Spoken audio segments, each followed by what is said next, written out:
Good morning, everybody. Welcome back to the channel. My name's Max. My little dog's name is Jackson. He's around here somewhere. Happy day after Thanksgiving. Have a good show planned for you today. This is my daily show on ULTY from Yield Max, Blox, ULTI from Rex, as well as Kield. We also are going to look at some of the competitors from time to time, like QLDY, but mainly we want to cover these four funds that I think are kind of on the bleeding edge of high yield ETF technology, let's just say. Anyway, I hope you guys like this show.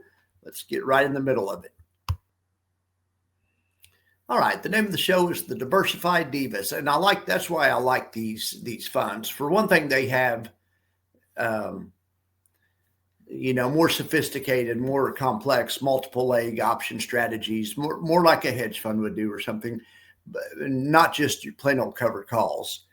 The other thing I really like about these funds is they are able to change the stocks in and out of into the funds that they trade covered calls on. The managers have a lot of leeway, and it's interesting seeing these guys pick stocks and seeing which ones they win on, which ones they lose on. All right, so here we have the Diversified Divas. All right, let's start with overview right here. So ULTY currently has 26 positions in it. Has 1.39 billion under management and about a 9% cash holding. ULTI, that's from Rex, has about 21 stocks in it. Their top holding is cash, 9%. We'll just call it 9%. And this thing has about 6.5 under management right now, 6.5 million. Next, we have Kield. It has 22 stocks. This one's managed by Curve. Biggest position is Teradyne at 6.29%. One of our other funds has Teradyne in it as well. Can you guys figure out which one? Anyway, we'll find out in just a second.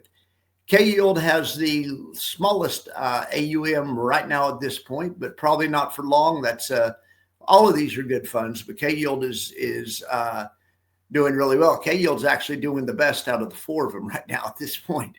So anyway, I would think their assets under management will be growing. In any event, we have Blox. This one is from X Funds. I like this one a lot. These guys were the ones this was the first fund I know of to run a lightning spread strategy. All right, so it looks like this isn't working right now, but I have a backup. All right, this chart is kind of hard to see, but over here on the right, we have a rolling total return. This is for the entire month of November. And so that's the first day. This is the second day, or actually this was October 31st, but that's November 1 and so on and so forth. You could see these funds all got off to a rough start, especially ULTI from Rex and also Blox were both down quite a bit. The market turned around 3 days ago, and sure enough, so did these funds. Right now, currently, ULTI from Rex is down 28.6 inception to date. Now that includes that does include dividends. Next, we have Blox down about 19.7% since the inception of these other funds. So for the month, basically. Then we have Ulti doing a little bit better than those two, down 14.01%. But then we have Kield doing a little bit better than Ulti. Where's Kield? Kield down 9.09%. We also follow some of the competitors. The best looking competitor right now at this point is Chippy's only down 3.1%. And QLDY is only down 2.95%. So those aren't actually part of the Diversified Divas. In fact, QLDY doesn't switch stocks in and out. They just use an index. So that's why they aren't, that's why I'm not featuring in this report, but I'm darn sure still interested in them. I have them myself, and I'm thinking about adding more. All right, so let's look at the daily change from the other day. Well, you could just look at all the daily changes, kind of clumped up here. You could see Wednesday was a good day. Now, not as good of a day as Monday. Tuesday wasn't bad. We've had some other days like Tuesday, but Friday and Monday as a group were definitely the best days. you could see it was a really good day. It was a good day for ULTY from Yield Max, up 1%. That's not bad, but Blox said, hold my beer, went up 4.59%. ULTI from Rex had a great day itself, was up 2.5%. Kield was up 3.3%. Great job. Great job, Kield.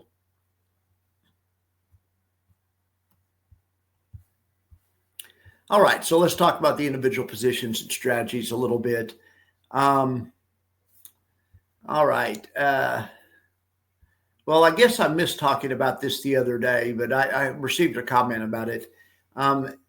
Ulti, not this time, it wasn't on today's changes, but yesterday's changes, they took off a position in Symbiotic. Or wait, is it here?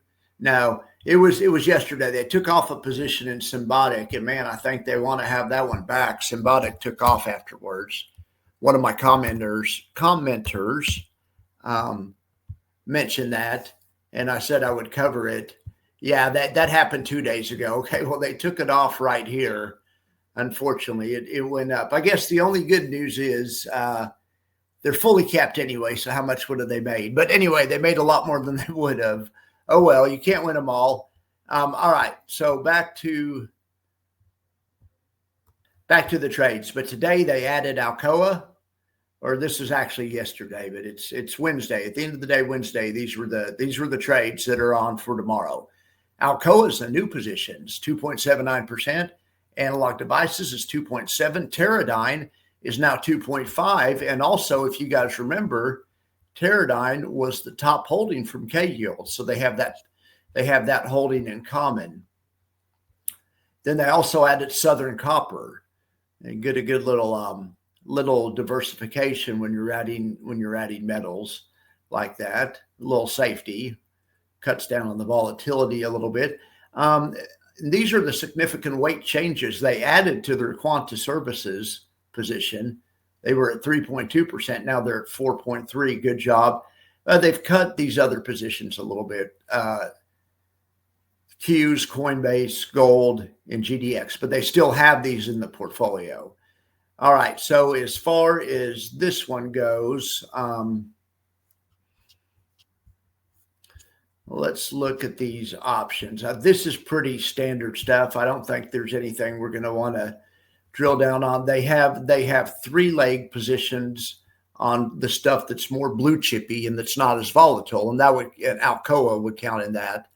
And so they have a sold call and a sold put that brings in a little extra money to help offset the decay of their hedge.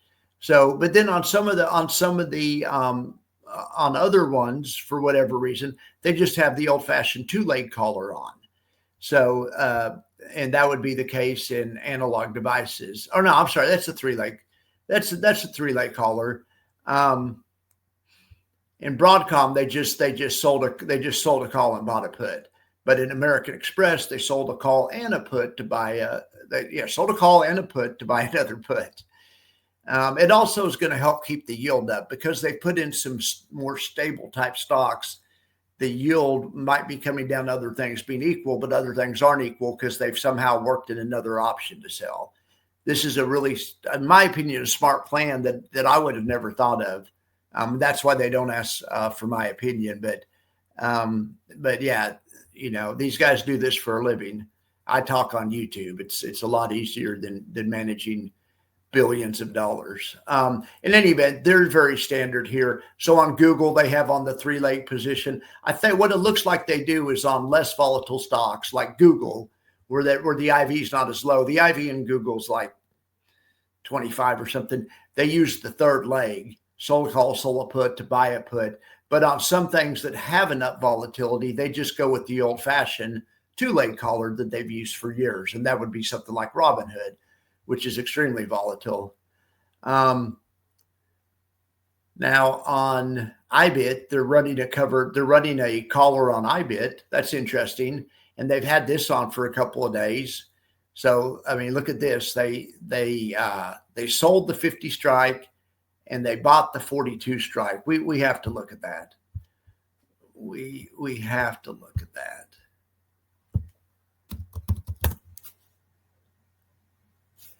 Well, price is at 51. I don't have the exact day they did this, but I want to say it was a couple of days ago. I really do. I think it was Monday. Anyway, what a sweet play that is.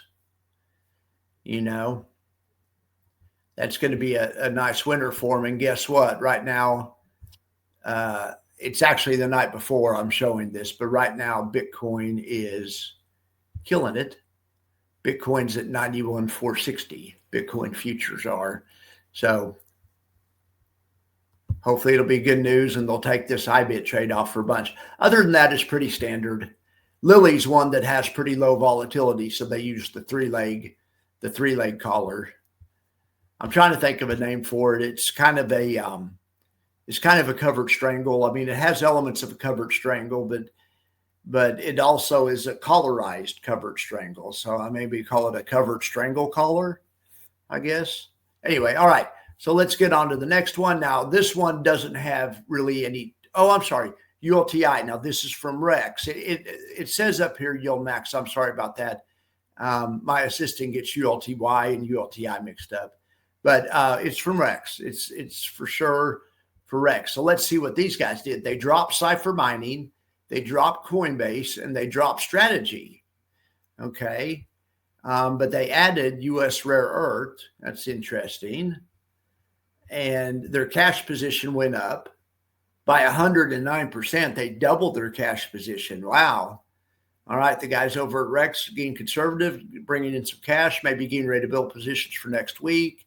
Anyway, they also upped their bullish position. EOS Energy went up 58%, as did Bloom Energy.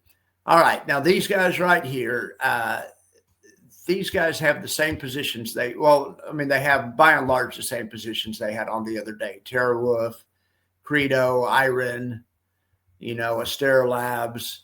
This kind of looks like the old build of ULTY. ULTY has kind of switched their strategy. And speaking of that, I made a video earlier. If you haven't seen it, you might want to watch it. I think it was a pretty good video. It's a decent video. Anyway, go watch it. Let me know what you think. All right. But anyway, so the option positions for ULTI from Rex, these guys generally do, like on Astera Lab is a good example. They sell a call and a put, and then they buy a call and a put.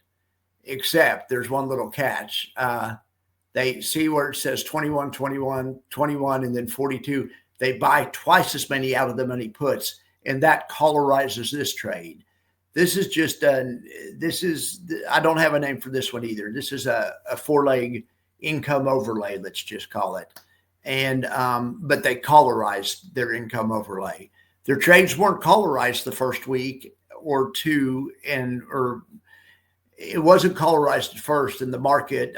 They got hit pretty hard with Bitcoin's pullback, but now they've collarized everything. You can look at all these. There may be one that isn't collarized, but see this 33, negative 33, negative 33, then 66.